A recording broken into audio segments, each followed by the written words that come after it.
I'm late. Sorry, you guys. I just went into Facebook to make sure I could approve everybody. It was pending. And then all of a sudden I realized, I'm a minute behind. But hopefully you guys are great. I was just approving everybody in the Facebook group. And I was also kind of catching up on the Educator Summit session. So let me just make sure we're good to go here on Facebook. I think we are.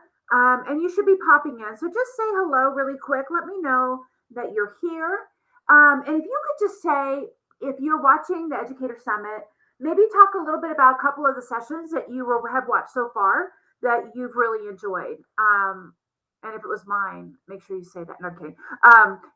I've been catching up on Wiley Blevins because it was so long that I really wanted to make sure that I had a chance to see it all again. And then I just kind of wanted to check it again because we're going to be talking about decodable books and kind of like, how do you know? Yeah, you can hear me? Awesome. How do you know where to start your students with those decodable books? Like, how does it work? And so I wanted to make sure that I came in and we'll spend as much time as we need to kind of work over these questions. Hello, hello. One thing I also wanted to do was try to make this a standing date, making it a Tuesday night check-in. I do know that next Tuesday I'm going to be traveling to Chicago, but I sort of feel like I should be able to do that from the hotel room. And so I'm going to say that I'm going to do it. I should be able to connect. So I really feel like, this is the time where we hear information, but sometimes when I hear new information, I have questions, right? And I feel like I really need to get those questions out so I can move forward.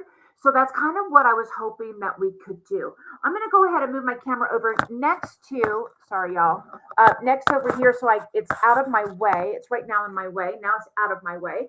And we're just going to go ahead and get started. And now I can kind of see your questions and I can see my screen and all that good stuff. And so we've had like crazy weather here. We had, I was wearing a jacket. It was like 50 degrees on Monday. Now, of course, it's really hot. So I might end up taking off my jean jacket here because it's so warm. Hi, Jody. You're liking that session. The keynote from Kim Bearden has been phenomenal. It's one of those ones where, every time you have an opportunity to hear her speak, you realize how much she lifts other people up. I love that about her, and her keynote was fantastic. And then, like I said, I've been catching up on Wiley Blevins for a couple of reasons. One, it's been a minute since I listened to it, but I also wanted to keep in mind what we were going to be talking about tonight, which is, decodable books and how do we use them in the classroom. I want to make sure that I'm not going to give you the wrong information. And so I'm happy that I think I'm not going to give you the wrong information. I think everything that I'm going to give you is in line with what he's saying. I really have a lot of respect for him. And so, yeah, I think that's probably a good place to start. So let's go ahead and, all right, Jenny's here. Girl, she started this. This was her question. And, sometimes, hi, Robin, sometimes when we get that question, we can't move forward. And Robin's like, Jenny's just like, somebody just needs to tell me. Do not point me to another book. Somebody just needs to tell me. So that's kind of what we're going to do here. So one of the things that I have read a lot about and what has been reiterated with the information that I've gotten thus far from this summit is the need to have a continuous assessment with our students and to be continuously assessing not only what they're learning today, but going back and making sure that they still have the skills from 2 weeks ago, 3 weeks ago, 4 weeks ago, right? I want you to think really quickly, and we're going to get to the decodable text part of this, but I want to think about like the historic way in which we have done spelling tests, the typical, maybe how you were raised, maybe how I was raised, spelling tests. And so the way that it would work is that you would have your spelling test on Monday. You would study like crazy, right? Maybe if you're Dee Dee Wills, you would study Thursday night. And then on Friday, there would be an assessment. There would be a spelling test of which you were like cramming it in your head. And then you would take the spelling test, and maybe you got like an 80%, you're like, yes. Or maybe you got 100%, you're like, yes. But then 3 weeks later, those skills aren't there, right? And there's that word that we have from the spelling test, and we don't remember what it is. That's how we still have students spelling words incorrectly. So what we want to do is and Wiley, can I just call him Wiley, like he's my best friend? In the summit today, was talking about, we want to teach not now. I've been saying for mastery, but he took it one step further. He's talking about teaching for transfer, which is even one step beyond mastery. So historically, I have been guilty of teaching for exposure, which is really what would happen in those historical spelling tests. I never gave spelling tests like that, but that would be an example of teaching for exposure, right? Just exposing students to that, testing them, moving on. But what we want to do is teach for mastery and then also for transfer. And the way that we do that is that we make sure that we not only look at what students are doing from this week's lessons, but what they were doing 2 weeks ago, 3 weeks ago, 4 weeks ago, 5 weeks ago. That's what we're kind of keeping an eye on. So the way that we do that is through the dictation, and through the dictation for the whole group is one way that you can gather that information without having to stop instruction. You just kind of move yourself over next to this student, and then next day you move towards this student. You can see what skills have they mastered and which ones have they not.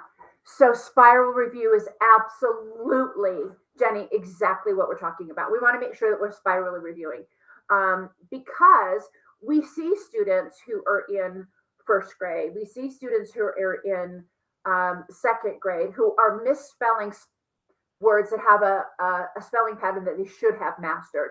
And perhaps they even demonstrated knowing that for the spelling test, but now it's not there, right? So that would be one thing. So that dictation, yes, Susan, exactly. That dictation is going to be really, really important.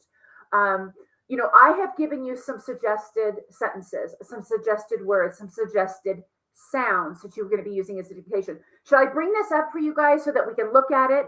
Let me go ahead, and I think I have it on my screen, but let's go ahead and look at it because, well, that's not even the right file. Let me get the right file up here, because sometimes seeing it and talking about it will help it become something that we can hold on to in our heads.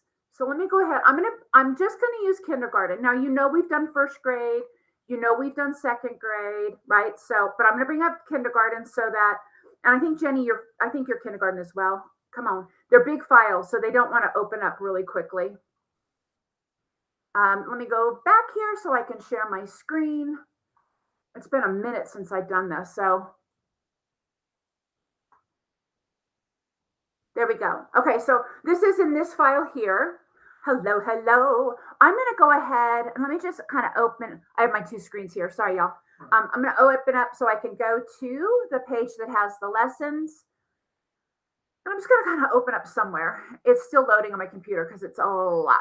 So I'm going to go here, and then I'm going to zoom it in so that you can really kind of see what we're doing here, right? Okay. So when we're looking, and I don't know if I can make me.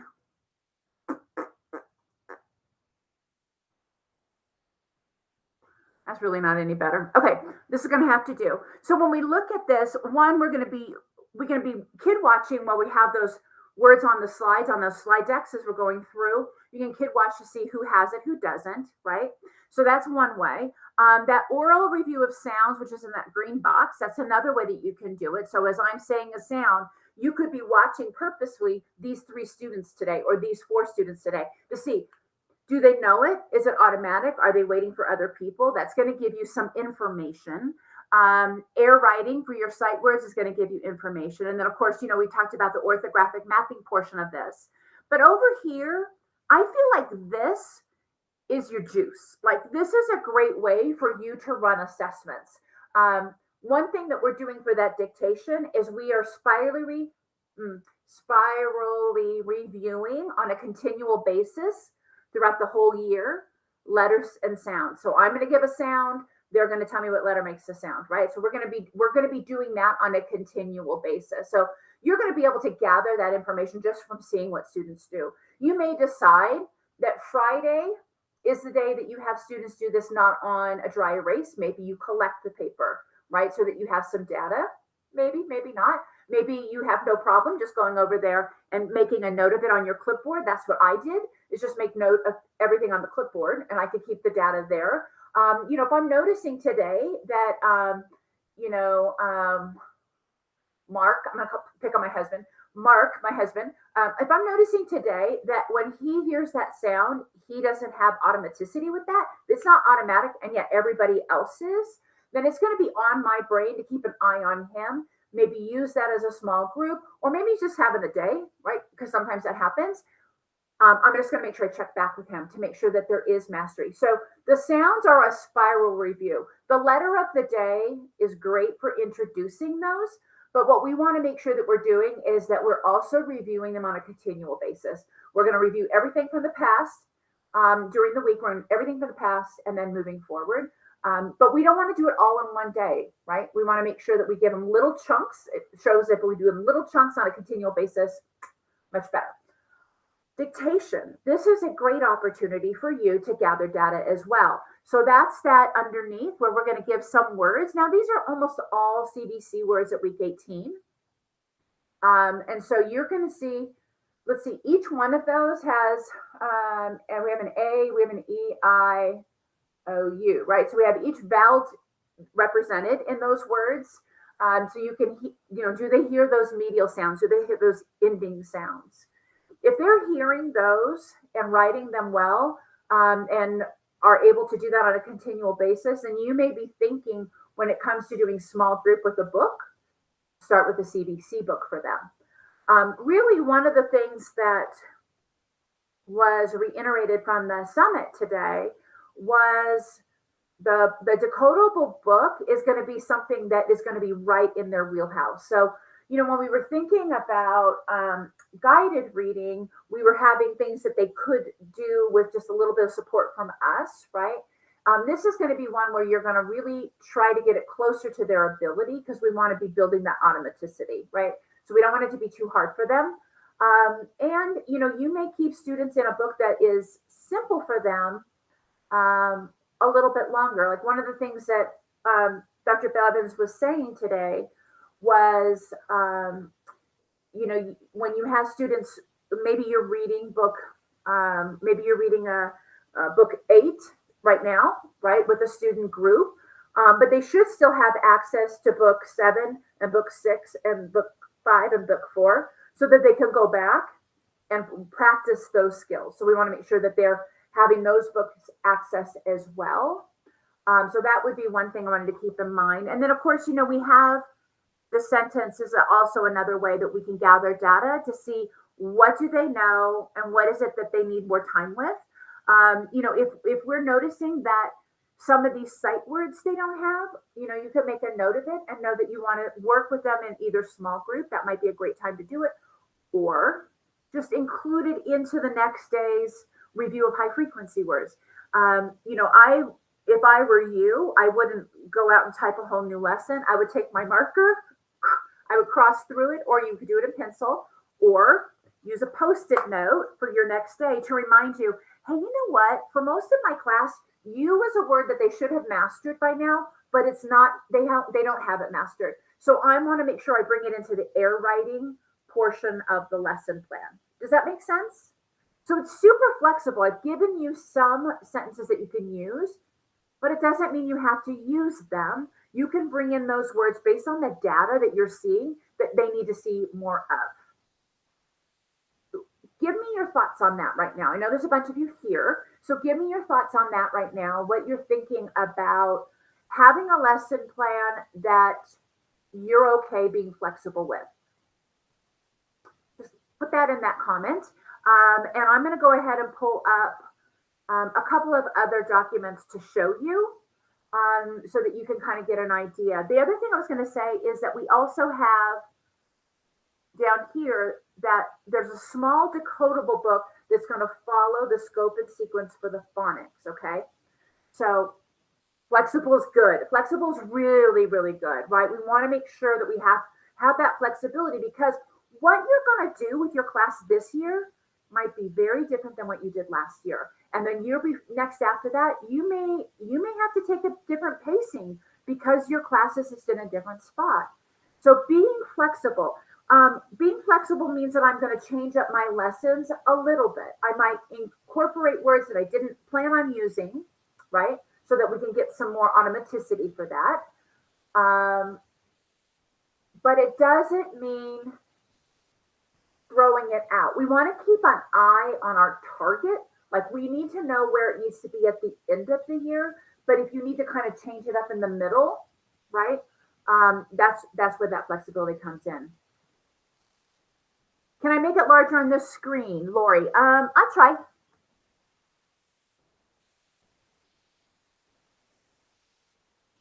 Let me get rid of this. It's really large. I feel like that's too large. So let me change the size to 300 and see if that is better. Okay. I'm going to go back. Nope, not that far. I'm going to go here. And I'm going to kind of walk through each step. All right. Okay. So, when we first start off, we have those PowerPoint files that are going to show them a letter, blending, and sight words. Then after that, they're going to have an auditory where you're going to give them a sound. They're going to repeat the sound, tell you the letter that makes that sound. Just auditory. There's not going to be writing anything on there. On here, Angela, and I know it's really hard to see. I was assuming that the people who are asking already have this, so that's kind of what I was thinking that we do. But for the air writing, again, the teacher's going to say the high frequency word, and students are going to be air writing it, take a picture of their brain, erase it, and they're going to write it again. They're going to introduce any of those new high frequency words. They're going to orthographically map those. So that's the routine there. Then we go over here to the dictation. And for the dictation, there's going to be sounds. So I'm going to give them a sound. They're going to write the letter that makes that sound. There's going to be decodable words that they're going to hear and write the sounds. And they're going to do all of that on their little whiteboard that they have. And then you're going to give them a sentence. They're going to write the sentence. And then there is a decodable book that they're going to use for each week. So they'll have something that goes along with the phonics lesson that's being reinforced by these lessons. All right. So that's basically it. There's one for every single, there's one for every single day. But again, what you can do is just make it your own, right? You can go ahead. I did it because I don't like to write on paper like that. I want to use a Post-it note, and I just made that little change because I'm thinking next year I might not need to make that change. So I don't want to rewrite on there, but I would probably leave that Post-it note in there so that next year I could go back and remind myself, oh yeah, this was also something I needed to change for my class, right? So Lori, you've got it. So another person said those whole group flexible plans could be tweaked for small group for those kids who really need extra practice. 100%. So, you're going to have students who are with you, and you're going to have some students who are waiting for that routine to kind of catch up. So let me just zoom in one more time. For those of you who aren't aware of what I'm talking about, that's not what I wanted to do. How's that? Is that really easy to see now? I wanted to do this, and I wanted to make it 300%, not 30%. Why isn't my zero working? Oh, maybe because I have to click on one. It's like I've never used PowerPoint before, y'all. Okay. So the way that dictation works, this is the orange folder, or not folder, border. I'm going to say a letter. So I'm going to say the first sound, boys and girls, is X. The first sound is X. And the students are going to have a board like this. I'm just going to do this with you, all right? And, I didn't clear it from the last time. I have my writing on here from last time I demonstrated this. Hold on. Talk amongst yourselves. I might have a bigger expo marker so you can see it. Okay. So I'm going to say the first sound is X. And the students are going to very quickly put down the sound. Now, meanwhile, while they're doing it, you can watch them. Underneath your document camera, Now you can show them, right? And then they're going to write it the second time. So your students who have no idea what's going on, because that's going to happen, they're going to hang out here and they're going to be waiting for you here to show them what it is, and then they'll put it on, then they'll put it down as soon as you've given them that support, right? So they're still learning, they're still engaged. They're not checking out because you're right there to support them. Then I'll say the next sound is t, and then students are going to write it, and then very quickly I'm going to show them how to do it. Okay, it looks like a B on there because it's all backwards on my camera. The next sound is going to be oh.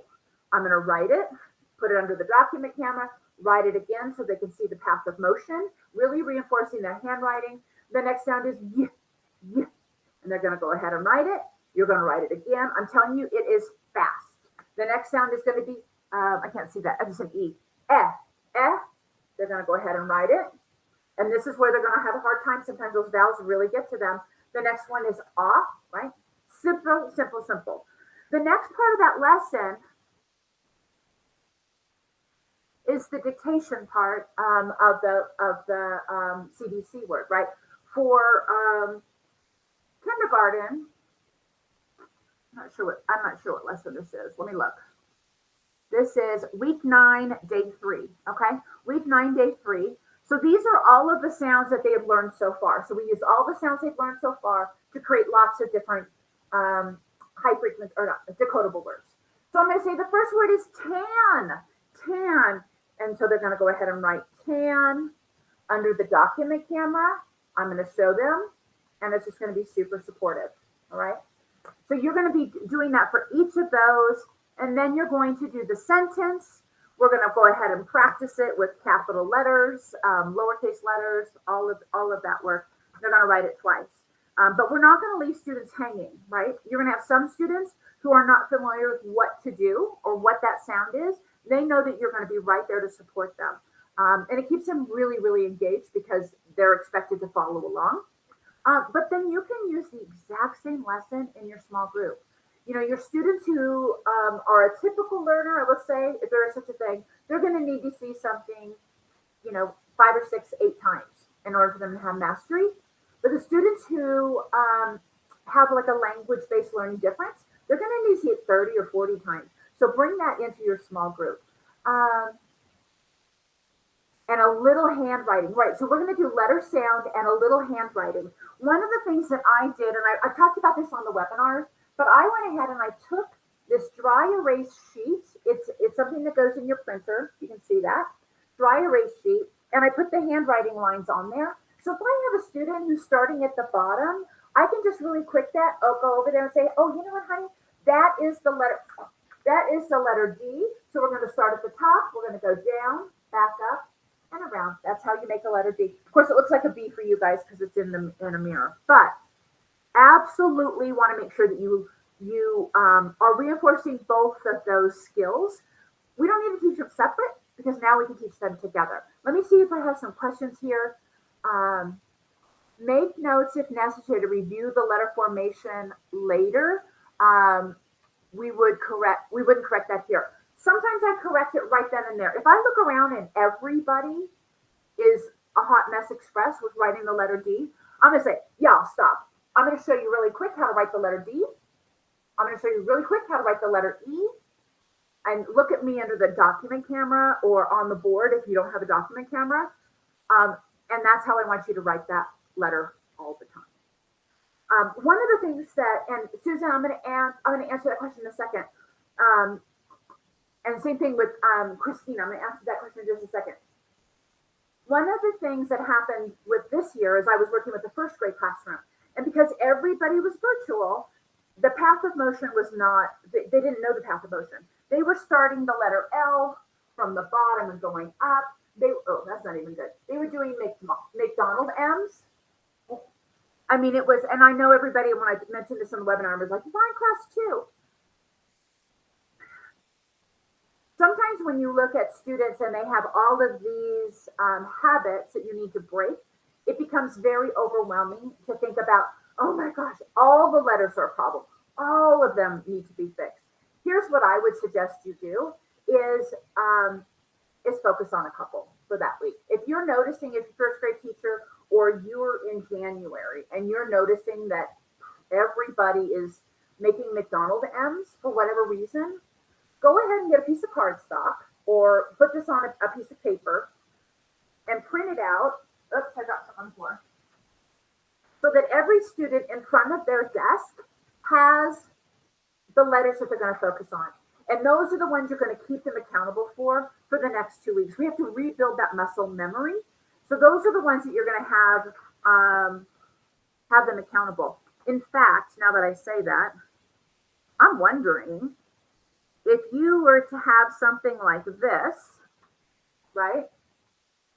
And laminated it and taped it to their desk so that you could go through and put on there whatever the letters that you wanted them to focus on for the week. Because every single time you have to write that correctly, that might be an option. You could also take this paper, it's inside the unit, right? This format, and put 4 on a page, laminate them, tape them to their desk so that you can come in and say, hey, guess what, you guys, this week, these are the letters we're going to really focus on. That might be an option. Where did I get this paper? That was a question. Well, I was going to show you, but this isn't it. Hold on. I have it. Did I put it somewhere special? I got it off of Amazon. I thought I had it right here, but I got it off of Amazon. And it's just a full sheet of dry erase paper. And it has a sticky background, backdrop on it, so it's sticky. Let me see if I have it in my Amazon. Let me see if I have it in my Amazon like favorites, because there's a place on Amazon where you can go and see, your favorites. So let me just see if I have it there. I don't know. I've slept since I've done this, so I don't even know what's in there. So that's where I have it. Where do we have those lesson plans? Those are in Not Your Mother's Sight Words. It's a whole group lesson plan. Hold on, I can't even find my list. Oh, that's not it. It's a whole group of, you know what I'll do, you all? I'll go ahead and drop that link in here later. I don't want you looking at watching me look. But this paper here that I have, I'm showing you, is part of the whole group lessons. So Christina, that's where those come from.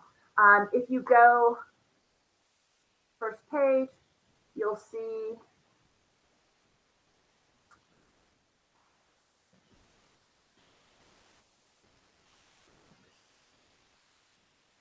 it's in this particular one. It's in the Read Me First file. So we have kindergarten done, we have first grade done, and I got lessons to 20 put in there. I loaded that, I think on Sunday. I was a little bit late. So I loaded those on Sundays for second grade.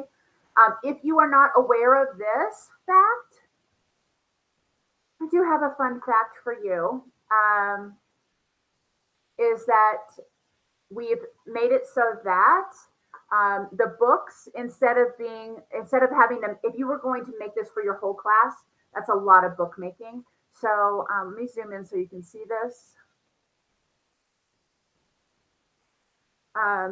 So here are the books for the week. So this would be, let me take you up to, so this is book 5. So this would be week 5. We're learning these sounds. So what we have them do is go through and practice. So they would say, you could say J, J, J, and they would be practicing. They could trace over the top with a marker so that they have a chance to practice that path of motion. And then here they have a chance to trace the letters, write the letters, mark the punctuation, mark the capital letter. And they're practicing those high frequency words of here, a, and an. And so they'll do that for each of these. Now, at the beginning of the year, because in kindergarten they don't know a lot of sounds, it's going to feel, those books are going to feel very much like what we had in guided reading. They're going to be really predictable texts where they're going to be learning letter sounds, and they're going to be learning high frequency words. But as soon as we go to, I'll show you when we kick into the blending part of it. Okay, so this is just week 5. Here is again what you would be doing for this week, and this is what every student would be getting. Okay, and then they're going to be reviewing. Let me make that a little bit so you can see it. See if that's any better. So they're going to be reviewing the past high frequency words that they've learned. And then they're also going to be thinking about the letter sounds that they already have. So yes. And then this is where, no, that's not it. And then this is where they're going to read it to the coach. But what we added this year is a single page so that you don't have to print out a whole book. Okay, so it's not going to be as much practice because we only have one page, so it's a little bit abbreviated, but I think it's still going to do the job. So they're going to touch and trace each letter as they say it, and then write the letter. And then here they're going to trace the words and read the sentences, trace the sight words, read the sentences, mark the capital letter, circle the punctuation. And then here's where they're going to be practicing the high frequency words again, and then filling in that first letter sound. So as we go down, we start doing some blending as well. We do start that blending right from the very beginning. So this is book one from that first week as well. Hopefully I'm not confusing you all. So they're going to be blending some very simple CBC real or nonsense words. But it's really when we get into book 10 that we see much more of a decodable text, a predictable, no, I don't want to use the word predictable, a decodable text that they can read most of the words. So here's the app book, app book. They're going to go through, tell you if it's a real word or a nonsense word, thumbs up, thumbs down as they read those. They're going to have a really simple word or sentence there, sometimes even two sentences to read. The cat got hot in the sun. The cat went to Dan. The cat went, oh, I have something. Cat sat on Dan's lap. And then here's where they're going to be reviewing the high frequency words they've been taught so far. So if you look at this as week 10, that's a lot. But it's not so much when we think about how many of those are decodable, right? So we want to make sure we keep that in mind. So when we go through decodable, based on the phonics they've learned so far, decodable, decodable, decodable, decodable. So a lot of these are ones that they can blend to read. So it's not just memorization. Decodable. A lot of these are words that they can blend. Out of these, this one is one that they would have to memorize. This is one they would have to memorize, right? This first part, they're going to have to memorize in this, but the IS is following the rules, so that's okay. Here, they're going to have to memorize that one, this one. And I think that's it. So a lot of those are decodable. We want to make sure we give them lots of words that they can use to put sentences together. And then we'll make sure that we teach that phonics. So this is the way that single page is going to look for week 10. So if you're having to do this for your whole class, this might be what you use instead. Oh, I don't know why Siri always thinks I'm talking about her. But if you're having to copy these for your whole class, you may want to try to do the single page. It just would be a whole lot less. Maybe create a writing folder for them to put those in and keep track of. So anyhow, basically same thing. They're going to have the same words there. And again, they're going to be reading it to their reading partner or their coach to make sure that they're doing it again and again. All right. I've been talking really fast. I just want to touch base with you guys and see. We've been going about 35 minutes-ish. I want to see if there's any questions. So the lessons I've shown you where these are. This is in that whole group lesson plans. I want to see if there's any other questions that you might have. I can drop that into the chat as far as links go if you need that. I can certainly do that. The other part of this is the decodable books. That's a separate unit, and this is where you really get to differentiate. This is a separate purchase if you were to use it. So what I would, Marianne, great question. I'm going to get to that. You want to know about organizations? Great question. If you were doing if you were going to print out these books, I do have a picture where I have them in a bin, and that seems to work pretty good. And so I have them by family. book. So this is like book number one. I have Fast Tad riveting book. But if this wouldn't be something that I would make, I wouldn't make enough for my whole class. I would make a small group amount so that I would have enough for a small group.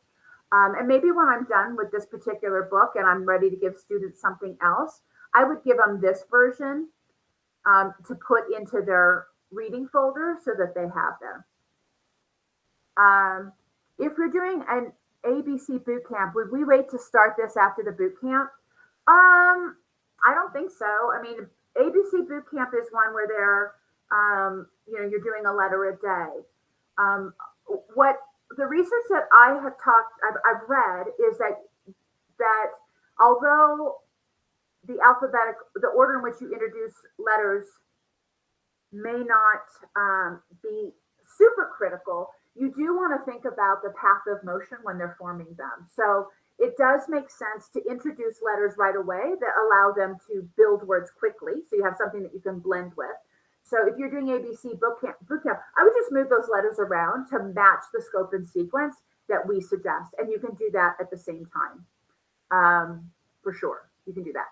I just wouldn't do them in alphabetical order because research doesn't really support that. They support having things either organized by either path of motion or the type of sound that they are, right? It could be, a fricative or, the things where your lips are pressed together, some of those things. So good idea to think about your order and make sure that it aligns with whatever type of whole group practice you're using.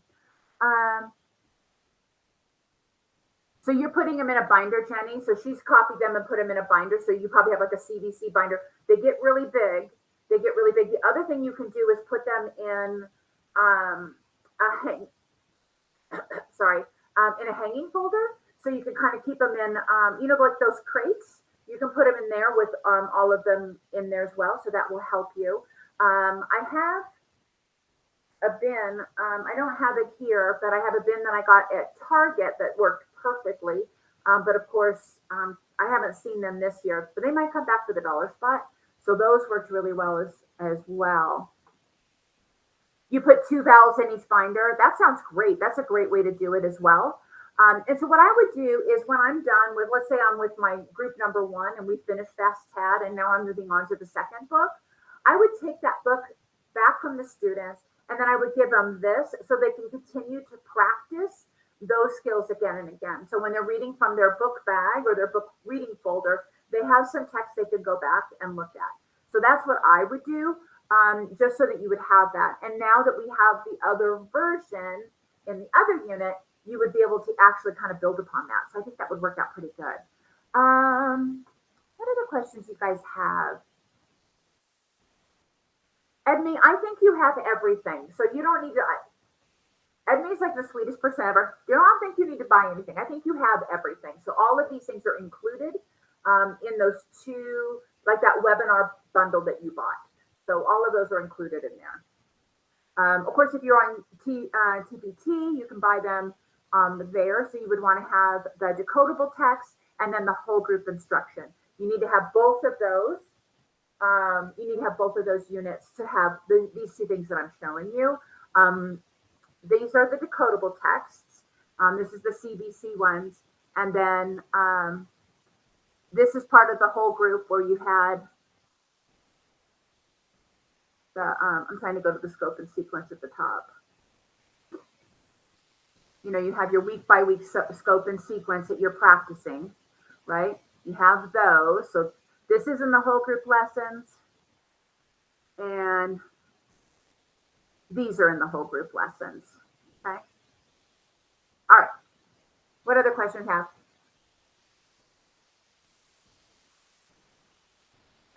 If you're asking if there's going to be a replay of this, yeah, it's going to be right here in the group. You can always go back. Depending on where you're looking at it, Debbie, I know I'm streaming live to YouTube. I'm on my Facebook page and in the Facebook group. But wherever you're listening, that's where you're going to be able to find it. So you can find it and go back and watch it as many times as you need to. Yeah, Edme, the 1-page reader is in there. I just added them to kindergarten. I'm going to say about a week ago. And then I'm adding them to first grade. I was going to try to get it done today, but that didn't happen. Tomorrow I have a couple appointments, but by the weekend I'll have them all added to first grade as well. And then second grade, it's a work in progress. Ginger, so you bought the decodable sentences, 150 decodable sentences. Those are going to be more skills based. So if you have a student who's doing Cbc words, then that would be a great one. You'll go ahead and pull one of those that matches those Cbc words, whatever that it is that they're working on. So that's just an additional activity that you can do. Within the decodable text, one of the things that we have in there is, and I was really excited to hear, I was going to say, call him Wiley Blevins today talk about this, about having blending practice where you start off with minimal changes at the beginning. So we're just changing the first sound, then we're changing the ending sound, and then we're changing both sounds. So you can see where it hangs up. So I'm like, yes, I did that right. So that was really, really good to know. And then, so the books build upon each other. So book number 2 builds on the skills from book number 1. Do you have any assessments to help place students in small groups? So what you would do is it's going to be the assessments that you use. It's going to be your clipboard that you use, and you see what they can do, because your small group is going to be based on what they can do. So you need to be watching students. There's not really, is there a test? One of the things I talked about was when you're doing your dictation lessons, you're going to be watching kids to see what they can do. You can also, if you want to, make Friday your test day just to assess them to see what they know, so that you can, but I would assess them to help place them, not for a grade. Please don't assess them for a grade, but assess them so that you know what you're going to be doing with them in small groups. You need to do that on Friday. You can do that on Friday. You can do it on Tuesday. Doesn't matter. But instead of having them erase it, they can hand it in, or you can take a picture of it, or you can give them a piece of paper to write whatever dictation you're working on, and then just find out what do they know based on what you taught this week and what you taught last week. So remember, it's a cumulative understanding, making sure that they have that knowledge. What if we have to do letters in a certain order and it's not the same as yours? Yeah, I mean, it makes it hard because you're going to be doing some changes, but I'm going to be willing to bet it's not going to be too far off. When we created our scope and sequence, we went into this primary collaborative Facebook group, and we ran it by teachers to see what they thought about the scope and sequence. It's not too far off. So if it's off a week or two, then just start these lessons, a week or two after you've done the phonics instruction. So let's say you are teaching, okay, let me back up. If your scope and sequence is a letter a week, it's way too slow. So you need to speed that up. But if you're doing 4 letters a week or 5 letters a week or 3 letters a week, I think it would still work. So if I am in my phonics instruction teaching these 4 letters this week, then I would want to review them in the dictation, all of that, a week later. So you're just going to have to pace it a little bit different. You have to just kind of mix it up and make it work that way. And Saxon's changed so much. I don't know exactly how it works, but I think that they're more than, hopefully they're more than a letter a week, because research doesn't support that slow pacing. So, but yeah, you just go ahead and mix it around. Like I was working with the first grade classroom, and what I was planning on doing according to my lesson plans, according to these, right? According to these, was a phonics skill that they hadn't learned yet. So I just had to go through and just make a small adjustment. It was super simple. It's just a matter of looking ahead and saying, oh, okay, well, I don't want to use that word. I want to use this word because that would follow the phonics that they're currently learning. Okay, Hannah has a question. We are using both of these sets this school year, and you touched on this a minute ago, but what are your thoughts on introducing it to K class, ABC boot camp, or these 2 on day 1? Just wondering how to test the waters, because many of our students will come in not knowing any letters or sounds, and we have to think. Yeah. So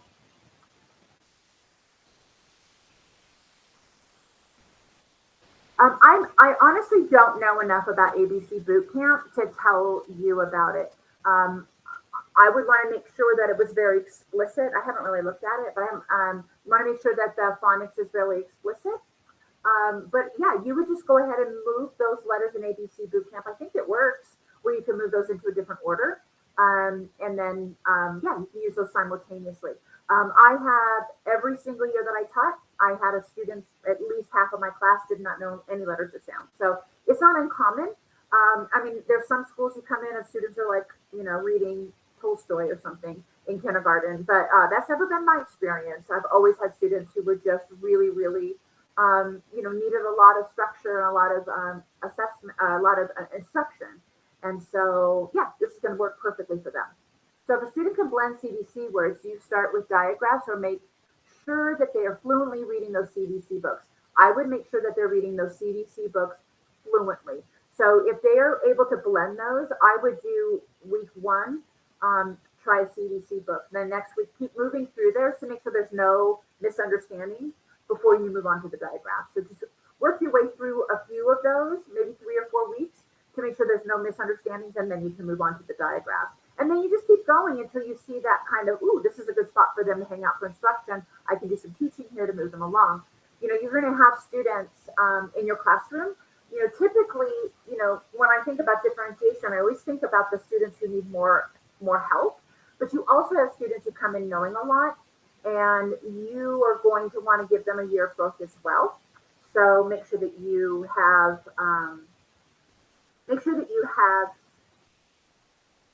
oh, somebody's calling me. Make sure that you have a place where you can teach them higher than what the rest of the class is working on. So if your class is just working on CBC words, but you're noticing that you have a certain student who's ready for something more, that's a great opportunity to bring them in small group. Somebody said they use ABC, but with our scope and sequence. Perfect. I was under the impression that that's how that would work.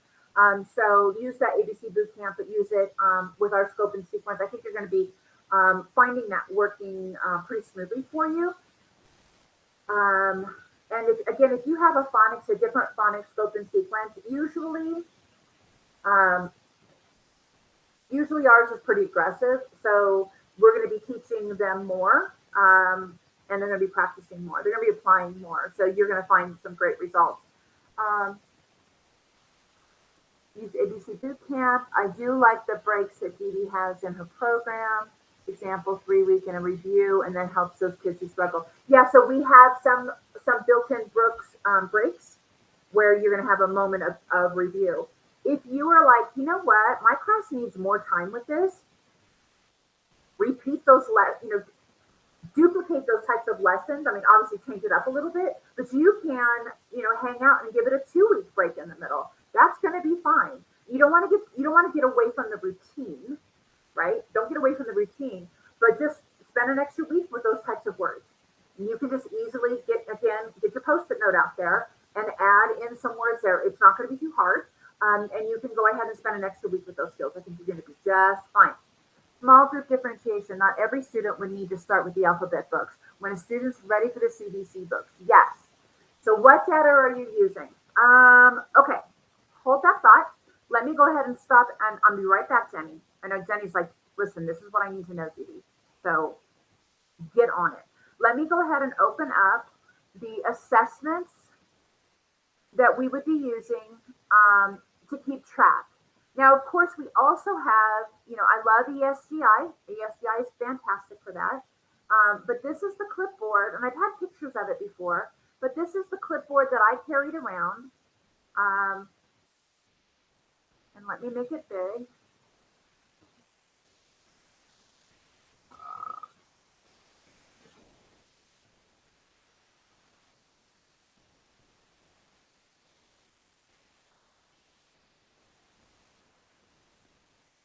So this is where we are, right? We would change this so we have our student's name. And in each of these boxes, as you're observing students, you can go ahead and put a note in there.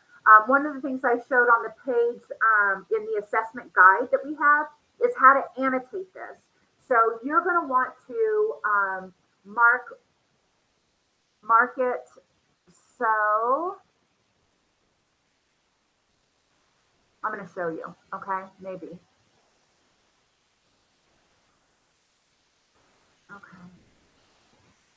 So you're going to want to mark it so that you're going to annotate it so if they can decode it and if they can encode it. So if they can see it and tell you, you want to mark it a certain way. So you're going to be gathering for each letter different information, a different type of information, right? It's not just do they know it? Because what does that mean? Do they know it? Can they hear it and tell you the letter? That's encoding. Can they see it and tell you the sound?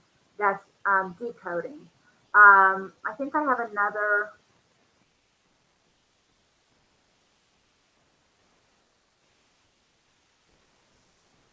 Thought I had. Okay, here we go. So you're going to want to annotate it. Can they see it and tell you the name of the letter? Do they see the letter B and tell you that it's B? Do they see the letter T and tell you, or do they see the letter B and tell you its name? Right. So that's a B. That's a T. That's a C. Right. That's a letter identification. Can they form it correctly? So you're going to make a color to show if they can form it correctly. Can they decode it? Can they encode it? So that's how you're going to track your records. It's a lot to track, but I do think that the clipboard is a great way to do it. While you're giving your lessons, I don't have it here, but I would have all of those papers that you see over there attached here, so that I'm walking around, and as I'm doing this, I'm writing on there what I'm noticing. And then I can always go back to it. You can make lots of copies of this. You can have your first, you don't have to have one set for the whole year. You can do what I'm doing, you could be gathering data right, the next 6 weeks and then get the same forms and do it again. Lots of opportunities for you to kind of explore that data. And from what, I'm hearing from, Wiley, my good friend Wiley, is that you want to be teaching for mastery. So you want to collect this data more than once. And again, if it's embedded in your instruction, it's perfect, right? You don't have to stop what you're doing to do that. Same thing with sight words. You want to see, can they read it? And can they spell it? So those are the two things that you're going to want to be keeping track of over on the assessments. So this is in the assessment folder. What you would do is you type your students' names here, you just copy and paste it into the other ones, and you're good to go. What else? So you are using letters and sounds. So Jenny, to answer your question, if I'm looking, if they can blend those sounds, that's a great place. If they can blend those CBC, that's a great place for you to start. And then your small group, you can also see if they can write the sounds, right? Because that's part of those lessons as well. So you'll have a chance for them to write those sounds as well. Okay. What else?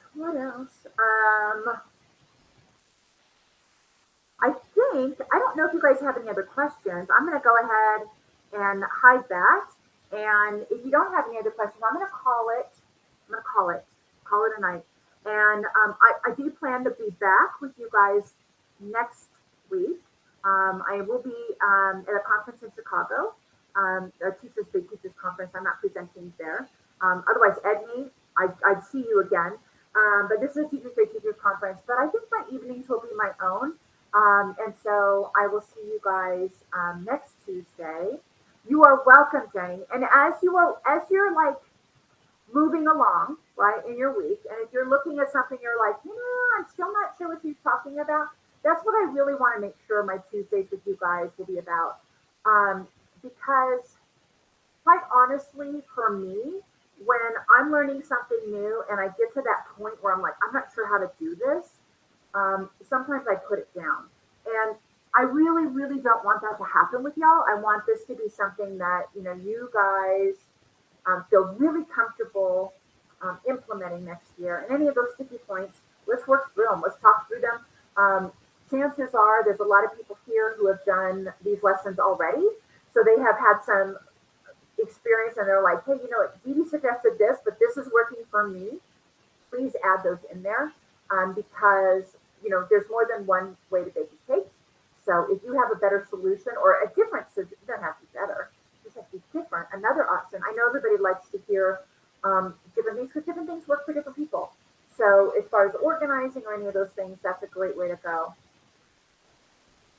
Edney, I'm not doing a book read this summer. I know we did it last summer and it was phenomenal with the 6 shifts.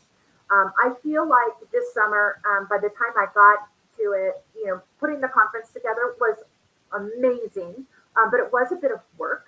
And so I think I'm just going to run out of summer. so, but I will come in and talk with you guys. So, is it Carissa? You want to talk about the components of balanced literacy and that you may need to be switching in the science of reading. So, what kinds of things do you keep and what kinds of things do you toss, right? Um, I definitely think that's a great conversation to have. I think I'm looking around my desk here because I know I have a better solution than me telling you about it. I honestly feel like this book here is game changer. So if you don't have this book, this is the book that I really recommend. So next week I'll bring this book with me so we can kind of talk about some of the things that you would have that you wouldn't have before. If you are on the Educator Summit, that's the summit that's going on right now. You got yours in the mail today. This is a game changer. These two authors are talking tomorrow. Yes. I mean, I am so excited that I have them, but they're going to be talking tomorrow. They're on day 3 of the Educator Summit. So if you have your ticket, make sure that you catch their keynote tomorrow. Yes, I'm so excited to hear their session tomorrow. I mean, Wiley Blevins' session, can you believe he gave a 3.5 hour session, you all? Like that is, I mean, it's phenomenal. It's phenomenal. I mean, I don't know what you would have to pay to go see him live. I think it would be crazy, but crazy expensive. I'm not that he would pay it, but like, you know, you go to a hotel and all that stuff would be like legitimately an investment. But for him to be so gracious to give us a 3.5 hour session was crazy. And then these two ladies are, love them. I love everything that they have to say, and their heart is just so kind. So tomorrow you'll get to hear some of that, and I think they'll probably say it best, but let's talk about it next week too. I think that's a great idea. You are welcome. I'm so excited, you guys. My mind is like, who am I going to have as keynotes next year? I don't know. If you have somebody that you absolutely love, I mean, I love the speakers that we have, you know, that we've gotten on there. But I'm talking the big headliners. I would love your suggestions because we're trying to, you know, get ideas now for next year. You're having a hard time with some students that come in kindergarten already reading and how to stay true to science of reading, but also giving them what they're ready for above and beyond. Exactly. Yes, I do think that's the beauty of the small group. And maybe what we need to think about, and when we talk about small group instruction, is to get away from the idea that we've had in the past of um, centered around the book. And maybe we need to think about it being centered around a skill instead, like switching it. Instead of saying, oh, I'm going to be reading this book with this student, I instead thinking about, I'm going to be working on these skills with this student. So for your student who's well above, they're coming in, they're already reading, they absolutely deserve a year of growth. So that's when you can say, hey, one thing that you can do is as you're doing these dictate, I'm going to give you a real quick suggestion just in case, you know, I sleep and I forget to tell you this, right? Let me show you this. So let's say I'm doing this lesson with my class. Well, that's not going to be the one. I need to go down. This is like, for the first week, we don't do the dictation. So let me just go down a little bit. All right. So let's say I'm doing this with my class and you have that kindergarten student who's been reading since, you know, they got out of diapers, right? You're going to say for your students, okay, your first word is hip, right? But for your student who knows it all, maybe you're going to give them a different word. Maybe you're going to say, I want you to write the word pickup instead, or I want you to write a different word. So you'll have to think about how you can kind of take it up a notch for that. I don't know why I have my scissors in my hand. Take it up a notch. So that would be an option for you. Or look ahead of whatever I wouldn't necessarily want to go a completely different skill. Like I'm doing Cbc Words with my class, but then I'm going to tell that student to do a silent E word. But you will want to teach your student, you know, how to do a multiple syllable word. Or, you know, say, how would you make tub into, maybe you can say, hey, your word is bathtub. You're going to add a digraph in. So instead of hip, you can have your other student do the word ship, right? You know, instead of bun. You can do, I can't think of everything. Shun. I don't know. That's probably not a good word. But you can see how to work more phonics that they're ready for, depending on what you're working on. Yeah, you want to make sure that they're really really strong. And it's not. Here's the thing that we often see: students are really great at decoding, but encoding isn't so good. If they're encoding everything fluently, then talk about going another notch, right? So just if it's not just can they decode it, we want to make sure they can encode it too. And you can also look at some other first grade objectives. Honestly, if you have our scope and sequence, if you hop ahead a little bit, you'll probably get some good ideas on what you can add there. Just that challenge group, right? You might have some students. Um, yeah. All right. Whew. All right. I'm gonna head off. You guys have a great evening. We will see you tomorrow, day 3 of the Educator Summit. Woo, woo.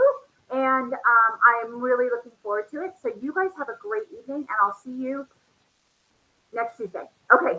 Bye, guys.